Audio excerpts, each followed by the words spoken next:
We understand, and it is entirely justifiable, that Israel is skeptical about Iran and Iran's intentions. After all, this is a country whose leadership until recently was pledging to annihilate Israel. So their security concerns are understandable, their skepticism is understandable, and we share with Israel and with Prime Minister Netanyahu the same goal and the same firm policy, which is Iran cannot be allowed to have a nuclear weapon.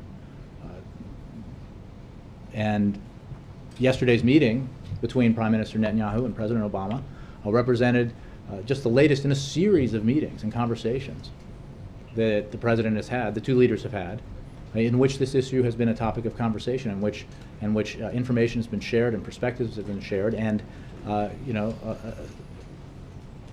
the fact that the two leaders in the two countries agree on this challenge and agree on the policy objective has been shared. So, again, I wasn't able to listen to the Prime Minister's speech with any detail, but as the President has said, that it's understandable why Israel has concerns about Iran's nuclear weapons program.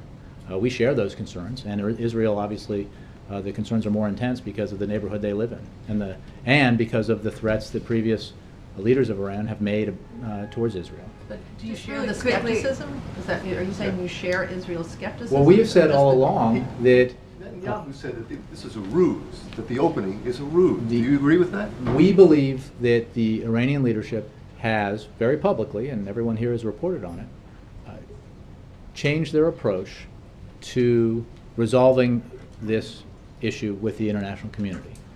We will not know if they're serious about it until we test the proposition, until we see through the P5+1 negotiations how willing they are to reach an agreement with the international community in which they meet all their obligations and demonstrate in a convincing, verifiable, transparent way that they are not pursuing a nuclear weapon. So this is about actions. It's not about words. What we have said, again, what we have said. You guys keep asking me to respond to a speech that I wasn't able to hear. But I understand the basic sentiment. And what we have said is that there is a window of opportunity to resolve this diplomatically. Resolving it diplomatically is preferable as a general matter, but obviously because it's the best way to assure that Iran cannot pursue a nuclear weapon and does not have a nuclear weapon.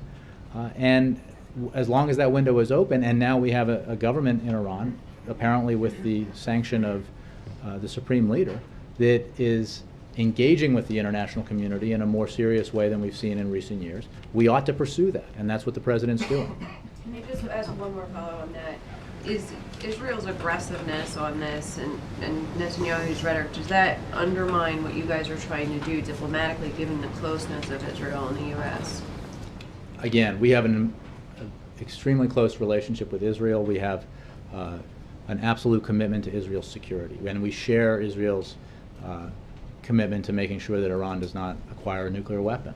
We believe, and the President and Prime Minister discussed this yesterday, that we ought to pursue this diplomatic opening because the window of opportunity remains open. We've said all along that it won't remain open forever, but this opportunity is here.